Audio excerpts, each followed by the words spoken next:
Hey, welcome back to the channel. It's time to conclude our read-along, our book club of John Langan's The Wide Carnivorous Sky and Other Monstrous Geographies. And it's been quite a ride, ladies and gentlemen. I've gotten a little wiser, gotten a little grayer, like I need more of that, and a little more well-read. And my eyes have finally been open to the amazing talents of John Langan. I'm even wearing the same t-shirt that I did for the first one. I didn't plan it, but you know, we come full circle. In our subconscious, it just manifests itself. So here we are.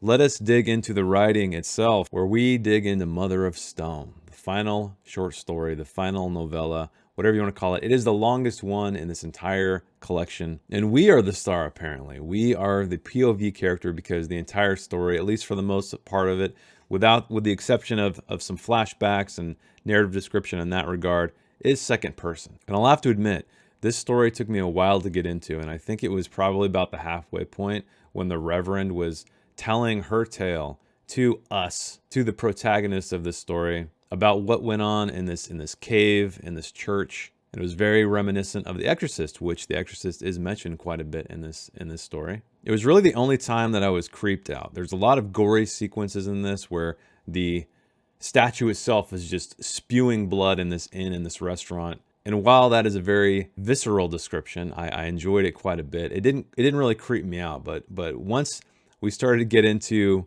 these ancient texts of a history of a god or goddess that is so old, has been translated throughout time, as it influenced other religions, takes you back to this very dark history. That is where it started to actually get under my skin a little bit. And that was by far my favorite part of this entire story. And I made this note because I'm like, oh, we're a woman. When it says it was sufficient betrayal for you to feel the need to confess to your husband. I think that was one kind of cool effect, I think, of the story, is that we didn't quite know. I guess we don't really think about gender a whole lot. At least I don't when I'm reading a story, particularly when it's in second person, because you seem to think like gender doesn't matter. Like whoever's reading the book is the person in the story. But the second person POV choice does make sense at the very end. And I really appreciated what he did there. And it sort of made up for it, I guess you could say, with the difficulty I had kind of just getting into the story in certain parts. And I took this note because we soon realized at this point, I really enjoyed this exchange actually between the groundskeeper, I think he was. Oh, actually, this isn't quite that part, but let's just say the exchange with the groundskeeper. I really liked that scene a lot. It had a lot of interesting back and forth characterization that was fun to read. But here we realize that John Langan is going full Cormac McCarthy. So not only do we have a second person narration, we have dialogue without quotes, and that again,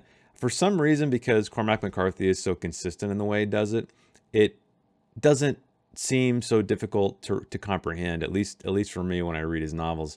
Here, it was a little bit difficult to find out who was talking when, or if it was dialogue at all. I think, again, as you go on, you start to become a little bit more comfortable with that process. Maybe it's because Cormac McCarthy has such short paragraphs for the most part. He has some crazy long ones too. This story was a little bit drawn out in that regard. I felt like there could have been more paragraph breaks, at least for the sake of comprehension for myself. Something about like just endless paragraphs, or the length of paragraphs, really throws me off sometimes. And this is when we first get our glimpse into what's going on, maybe what the origin of this statue is or was.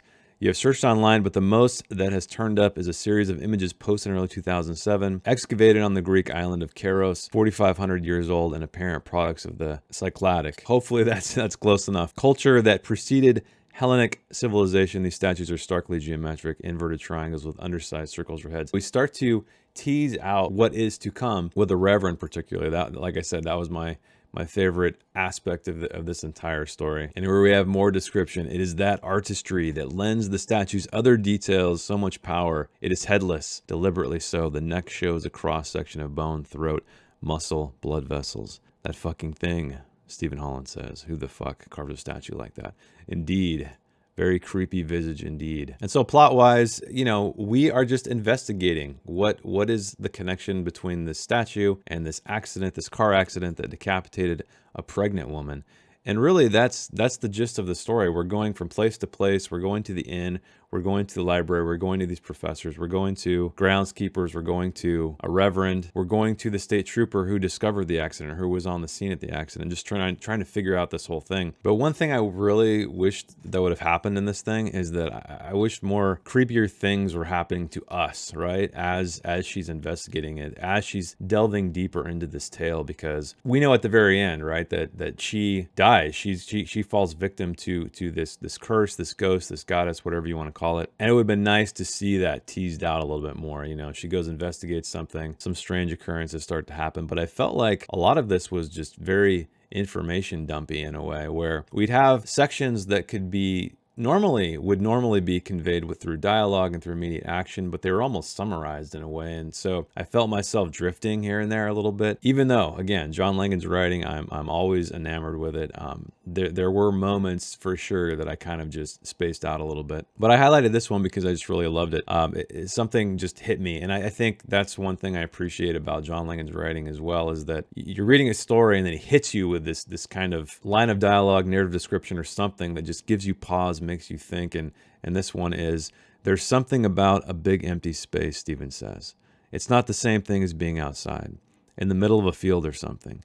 You stand inside it and you can feel it, the way it holds emptiness inside itself. Know what I mean? Do you? And you nod. Part of the power of second person is that I literally was like, I know exactly what that feels like. And this is one of the reasons why I really look forward to reading more John Langan, is because he's trying to tell stories that are more than the story, right? There's something there. Feels like he's trying to say something, but not be preachy. He's trying to get you to contemplate about something. And even though while you're reading normally, you're just kind of speeding through it, maybe not speeding through it, that's the wrong term, but you're not letting the text breathe. And I think moments like that really help it breathe and really help you internalize what he's trying to say and maybe what's going on with the characters. Here I highlighted this because we have John Langan referring to his own story way back in Technicolor. It strikes her as a gesture of renunciation, Prospero destroying his books. And I thought that was kind of interesting. I'm sure a lot of authors reference their own stuff, particularly if it takes place in the same world, like Stephen King. Within a short story collection, I can't say I've seen it. And I highlighted this aspect as well, or this line as well, because you bury what is precious, treasure or love the dead.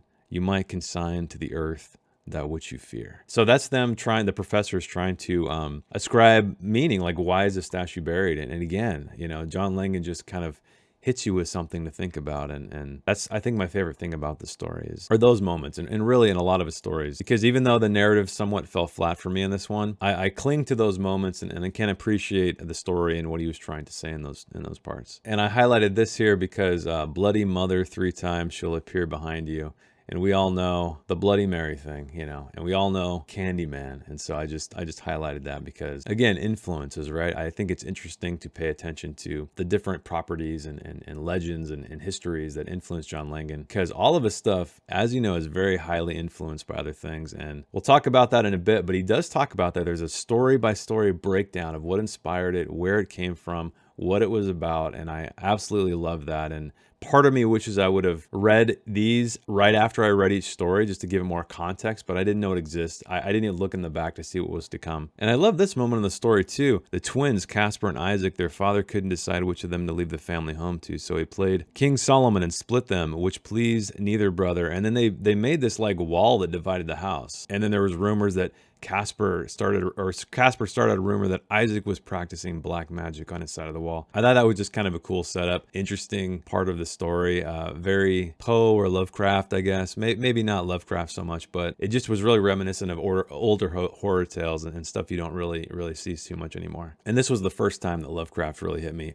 or Lovecraft's influence. And I'm sure this is influenced by many other people, but it's when Phil said, "It was bad. He was bad. Maybe there are things man was not meant to know. Maybe there are not. But there are things this man was not meant to know."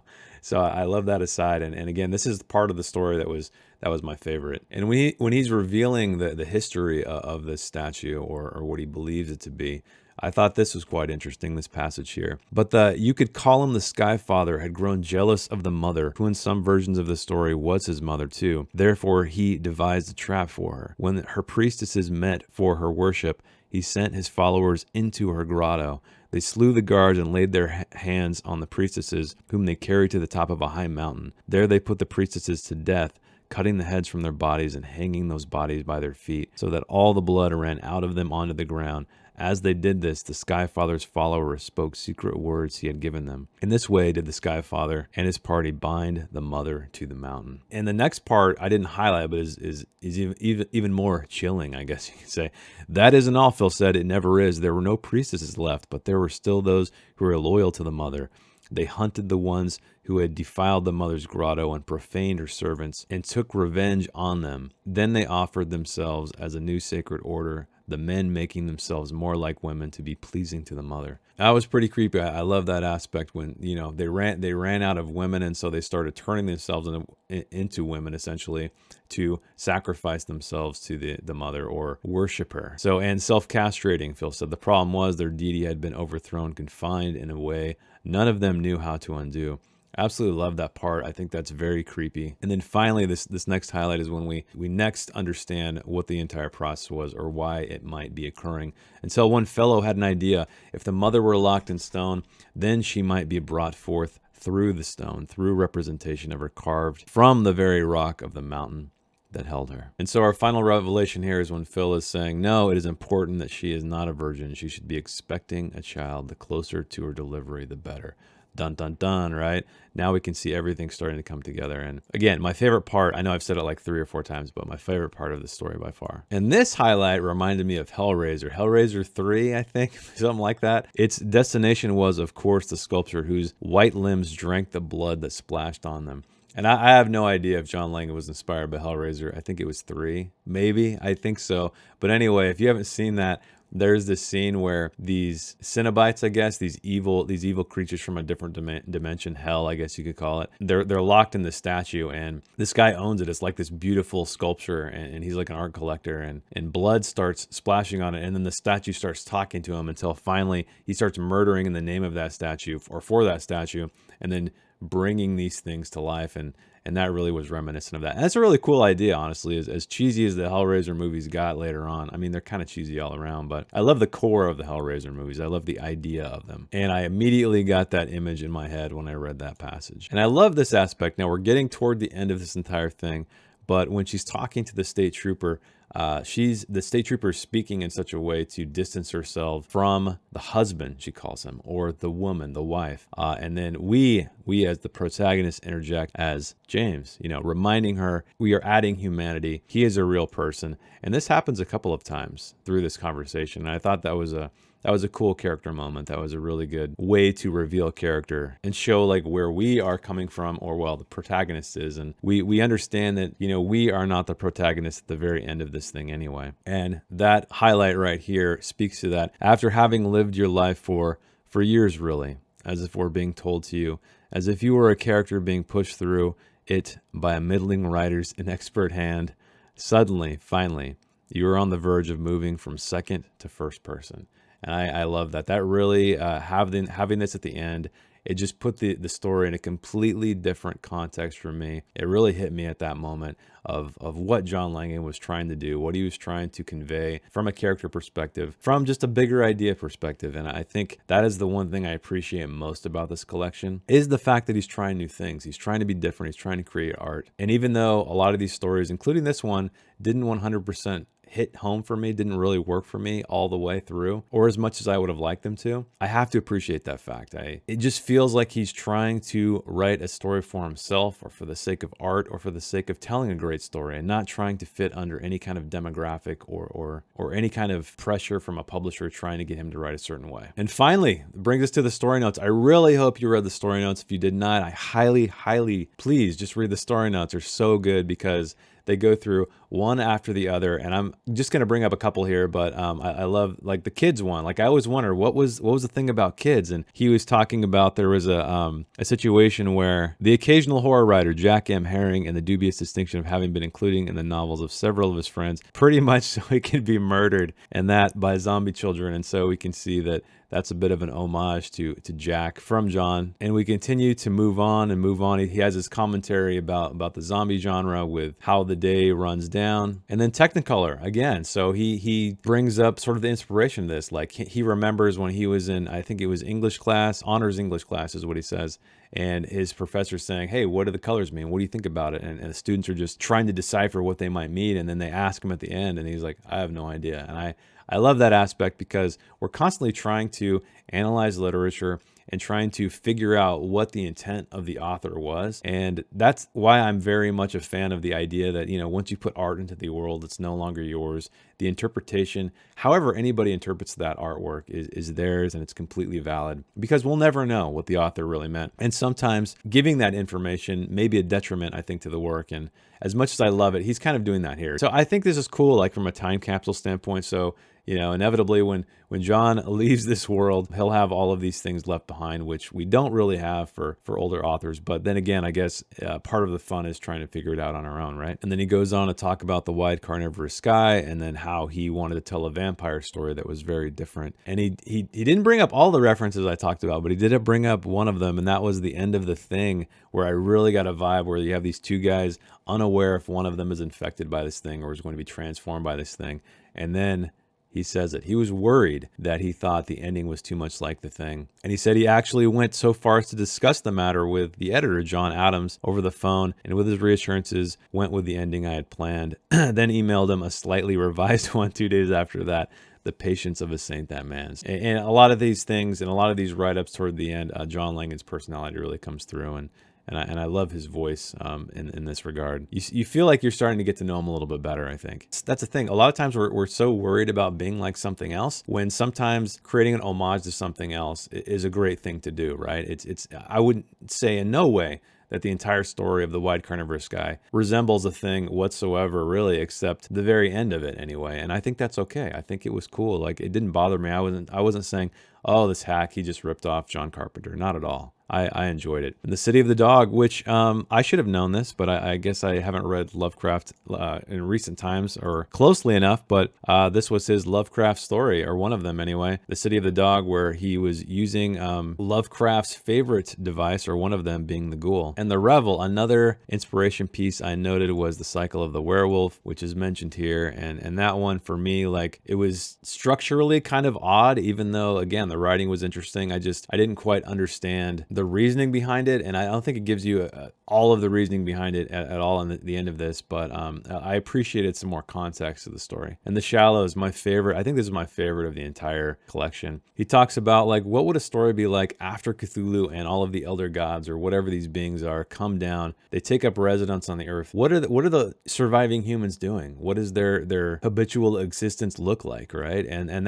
that's where this idea came from. And he also attributes it to part of his son growing up. And again, I think this is my favorite thing that he does. He takes a very personal story, takes something we can all relate to, and then wraps it in this just crazy, horrific science fiction, whatever you want to call it, speculative fiction blanket, and just twists it all up. And it just gives it so much more meaning, and there's so much more power to it, especially when you're looking at the end of the world in this regard, where you're alone, you're going about tending your garden, because really it's all you have left, with the exception of this creepy spider crab. But this is the kind of stuff I aspire to do in my own work, is this kind of, at least that's what resonates with me the most. In June 1987, Hitchhiking Mr. Morris is when he brings up Laird Barron, which there's a really great story at the end of this, right after the short story stuff, where I'll talk about that in a bit. But that's where that inspiration came from. And then finally, Mother of Stone, just talked about, so I won't get into that. But finally, the Afterword, a note found in a Glenfiddich bottle. I absolutely love this one. It's almost like a bonus story, and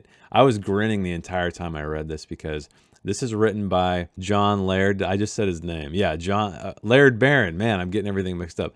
But this was written by him, and we don't know it. It feels like these two friends, and I just love this aspect. It gives you a fictional glimpse into their friendship, and it was such a great read. But they're sitting around a table just talking about stuff like, where do you get your ideas? Don't ask questions like that. And then they talk about they're hanging around this table talking about stories and just drinking alcohol, and eventually, going on these little joy walks, and there's weird stuff there's a goat skull nailed to a tree, and he's starting to wonder, like, why wouldn't you get rid of that? Doesn't that creep you out? And they're like, oh, we quite like it.